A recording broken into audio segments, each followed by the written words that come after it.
రాదురా ఏ విజయం నీ కోసం నా కోసం, ఎటుపోదురా నువ్వు చేసిన కష్టం ఎప్పటికైనా సొంతం.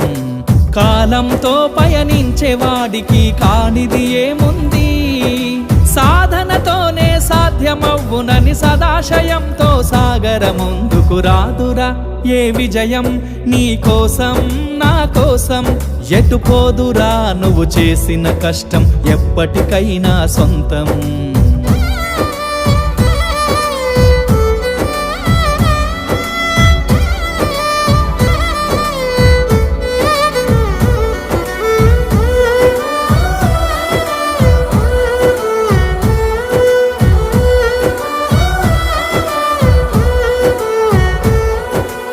ఆకాశంలో అలలాగా పోయే ఆ పక్షులనే చూడు, అనుకున్న గమ్యమెంతున్న